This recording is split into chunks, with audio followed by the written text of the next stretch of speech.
L'essor des cryptoactifs nous a offert de nouvelles façons de gagner de l'argent.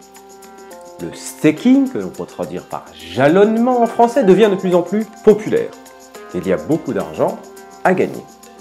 Mais la question clé demeure. Est-ce halal? Est-ce éthique? Est-ce sharia compliant? C'est ce qu'on va voir dans cette nouvelle vidéo, juste après le jingle. Go, bismillah!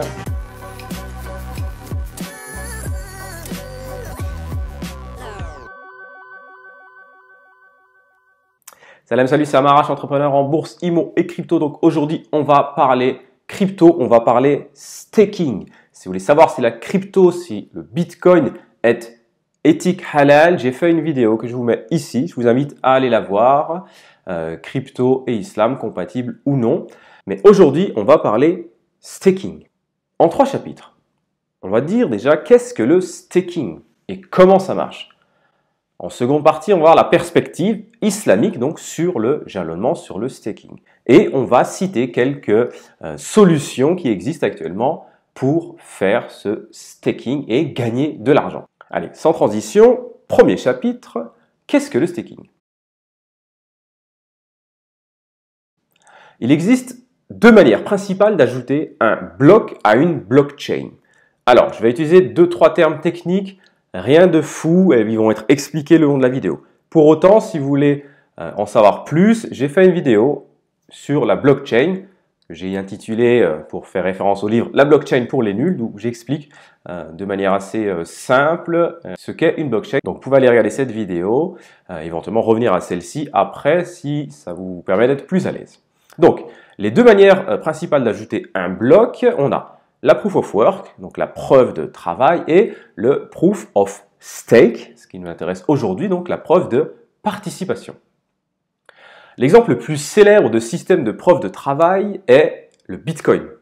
Dans ce modèle, vous utilisez la puissance de calcul pour résoudre des énigmes mathématiques de plus en plus difficiles afin d'ajouter un nouveau bloc à la chaîne de blocs, blockchain.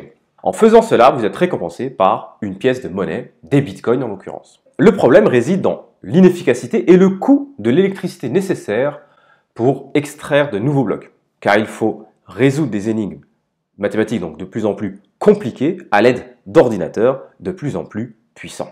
Et donc la preuve d'enjeu, la proof of stake, est une alternative plus efficace à cela. Donc dans un système de proof of stake, preuve de participation, j'insiste sur le terme anglais parce que c'est celui-ci que vous retrouverez tout le temps. Donc, dans ce système, les utilisateurs possèdent une partie du verrou de crypto-monnaies ou détiennent leurs fonds dans un portefeuille.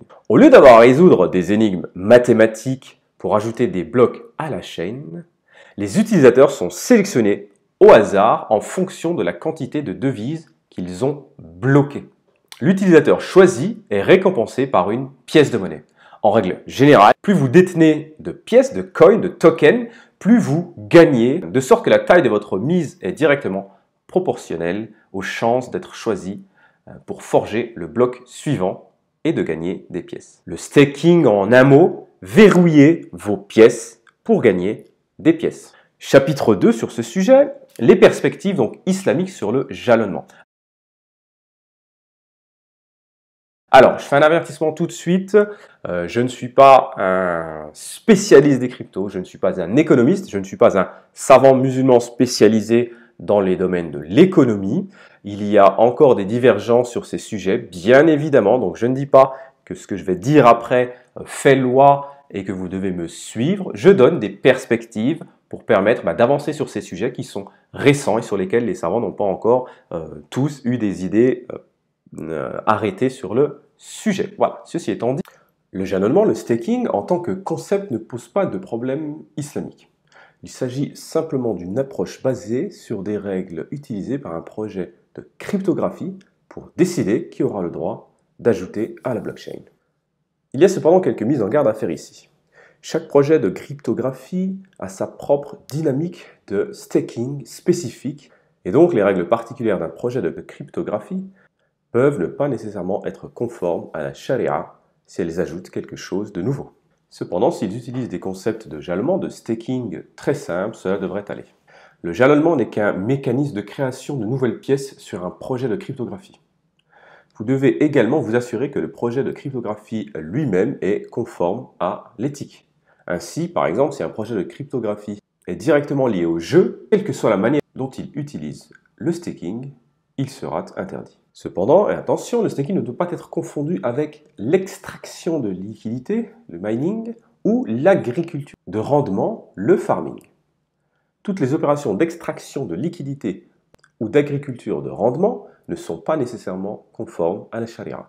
La raison pour laquelle la confusion surgit est que le jalonnement et l'extraction de liquidités impliquent que les investisseurs achètent et détiennent des crypto-monnaies et en obtiennent en retour. Cependant, ce qui génère réellement ces rendements sous le capot est très différent. Nous pourrons aborder l'extraction de liquidités, l'agriculture, le mining et le farming dans une autre vidéo si vous le souhaitez. Dites-le moi en commentaire et je me ferai un plaisir de préparer cette vidéo. Mais un résumé est que la liquidité est très utile dans les projets de cryptographie car elle leur permet de fonctionner. La liquidité peut être très utile à deux endroits principaux, en autorisant l'échange de crypto-monnaies et en autorisant le prêt de crypto-monnaies. Si vous n'avez pas de liquidité, les échanges et les prêts deviennent très difficiles. Il n'est donc pas surprenant que les deux principales sources de minage de liquidité ou de yield farming cherchent à permettre l'épanouissement d'un écosystème facilitant le courtage-échange de crypto-monnaies, soit le prêt de crypto-monnaies. Ce dernier cas est, sans surprise, interdit, alors que le premier est en principe autorisé. Cependant, comme pour tout ce qui concerne la cryptographie, le diable est dans les détails et chaque nouveau projet de cryptographie doit être examiné selon les premiers principes. Je vais désormais aborder 5 points à considérer avant de faire du staking. À quoi vous devez faire attention lorsque vous réfléchissez où mettre votre argent pour faire du staking. Premièrement, le retour. Bien entendu, la principale incitation à investir réside dans le revenu passif qu'elle génère. La récompense du staking dépend de nombreux facteurs, le plus important étant le protocole de réseau. En plus du protocole et du prix, les différentes bourses, plateformes, les exchanges peuvent différer dans le pourcentage qu'elles offrent en matière de staking. Il est donc important de faire vos propres recherches pour voir comment vous pouvez maximiser vos rendements. Vous ne voulez pas non plus investir uniquement pour les récompenses de mise, alors que la pièce elle-même perd beaucoup de valeur. Il est important de faire preuve de diligence, de raisonnement sur le réseau et sur les pièces. Vous devez également détenir un nombre important de pièces pour obtenir de réels rendements. Donc ça, c'est très important. Vous allez pouvoir être attiré par un rendement, 5%, 10%, mais vous devrez staker. Vous devez donc déposer vos pièces et elles devront être stockées pendant une durée déterminée, 30 jours, 120 jours.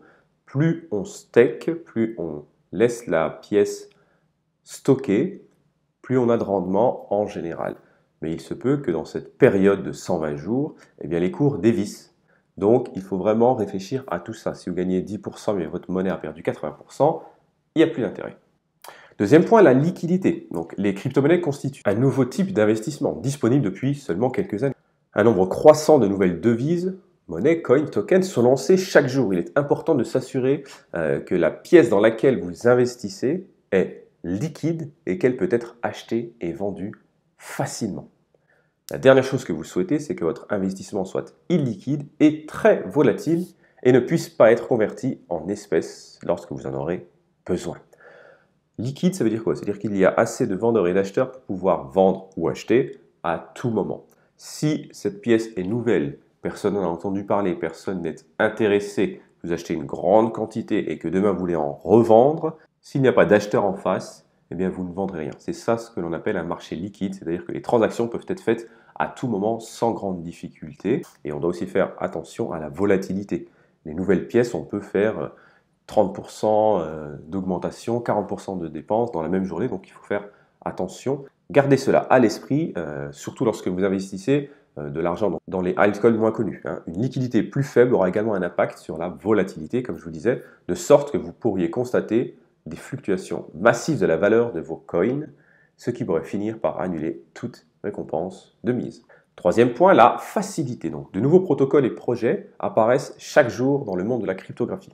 Pour s'engager dans le staking de certaines des pièces les plus obscures, une certaine expertise technique est nécessaire pour configurer l'infrastructure et connecter votre portefeuille et votre ordinateur. Cependant, les tokens les plus connus sont disponibles sur les exchanges mondiales les plus connus aussi, comme Coinbase ou Binance par exemple, où des millions de personnes achètent et vendent chaque jour des cryptos. Ces exchanges donc prennent en charge tous les aspects infrastructurels et techniques liés à l'achat et à la vente de crypto-monnaies et les regroupent dans une interface simple, conviviale, facile à utiliser. Bien entendu, cette facilité s'accompagne de frais importants, qui est notre quatrième point, les frais.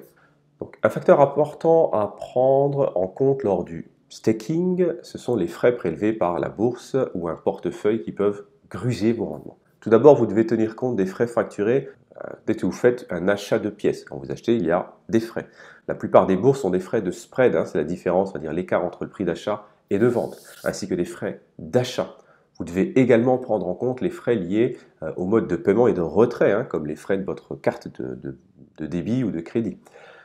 Plus important encore, vous devriez examiner les frais de staking eux-mêmes qui sont facturés.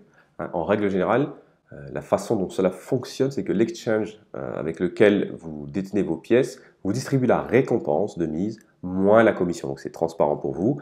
Et cette commission peut atteindre 25% sur les échanges comme Coinbase par exemple. Donc voilà, c'est un point important. Si c'est pour gagner 1% mais que vous en avez lâché au départ 3%, il peut ne pas y avoir d'intérêt, d'où l'importance du point précédent où on doit essayer d'avoir une quantité assez importante de pièces. Et enfin, cinquième et dernier point, et potentiellement pas l'un des moindres, les impôts. Étant donné que le trading et le staking de crypto sont un investissement, différents gouvernements et juridictions ont lentement adapté la législation fiscale dans cette direction. Donc il est essentiel que vous gardiez à l'esprit toutes les implications fiscales. Actuellement, c'est encore assez flou au niveau de la juridiction française. Il y a certes l'Europe qui prend le relais avec MiCA, mais à l'heure où je parle, elle n'est pas encore inscrite sur les textes français. Donc, on garde ça à l'esprit et on fait attention pour l'avenir. Avant de passer au dernier chapitre et vous citer quelques exemples de staking possibles, je vous rappelle, si vous êtes intéressé par l'investissement de manière générale, les cryptos de manière particulière, j'ai mis en place un accompagnement, un coaching personnel. Donc, je vous mets le lien sous la vidéo, cliquez dessus et allez voir de quelle manière je peux vous accompagner pour vous aider dans votre compréhension, dans votre investissement ou dans des problèmes que vous avez, que vous voulez dépasser. Voilà, ceci étant dit, dernier point, je vais vous citer quelques options de staking qui existent. Mais attention, ce n'est pas un conseil, c'est juste pour donner un exemple, pour habiller cette vidéo. Je ne vous dis pas que vous allez devoir investir dans les quelques tokens que je vais citer. Par exemple, en staking, on peut utiliser Ethereum, ETH, l'Ether 2.0. Donc c'est la deuxième crypto-monnaie la plus populaire. Avec le staking Ethereum, vous aidez le système à évoluer et à prospérer. Donc pour le faire seul, sans exchange, vous devez disposer d'au moins 32 Ether. C'est compliqué pour une bonne partie des personnes parce que ça représente à 1500 € l'Ether, ça représente quand même une belle somme. Et les plateformes l'utilisent et avec un demi-Ether, vous pouvez staker. Donc l'Ether, il était en proof of work, il est en train de passer donc en proof of stake. Différentes étapes ont été traversées, d'autres étapes sont encore à venir. Voilà. On peut espérer, alors ça change beaucoup tous les jours, mais un API, un annuel pourcentage yield, donc un rendement d'environ 5%. On peut citer Algo, LGO, Algorand. L'objectif du protocole Algorand, c'est de faciliter les paiements transfrontaliers à faible coût. Donc pareil, on peut staker cette monnaie et espérer entre 5 et 10%. Ou encore, on peut parler de ADA, Cardano, qui a été fondé par l'un des cofondateurs d'Ethereum. Donc le réseau Cardano se positionne comme un Ethereum nouvelle génération. Voilà. Et enfin, la petite dernière que je voudrais citer, dont j'ai déjà parlé sur cette vidéo, c'est celle qui se veut Sharia compliant, c'est l'Islamic Coin que l'on peut utiliser par le wallet Har. Je vous mets aussi un lien sous la vidéo. En ce moment, il y a des ventes privées où on peut accéder en premium parce que cette coin n'est pas lancée. Mais voilà, elle est en proof of stake aussi. Et donc, cette monnaie qui se veut Sharia compliant, qui a eu toutes les fatwas qui l'autorisent, va être lancée très prochainement, Inch'Allah. Et on pourra aussi la staker. et on enlève toutes les craintes qu'on peut avoir sur le côté éthique ou non de cette monnaie. Allez voir la vidéo que j'ai faite sur le sujet et en dessous, je vous donne un lien pour pouvoir accéder à la vente privée, normalement qui était autorisée qu'aux personnes inscrites au préalable. Voilà ce qu'on pourrait dire sur cette vidéo. Donc, comme d'habitude, n'hésitez pas à commenter, je réponds systématiquement. J'espère que ça vous aura plu et je vous dis à très vite pour une nouvelle vidéo, Inch'Allah.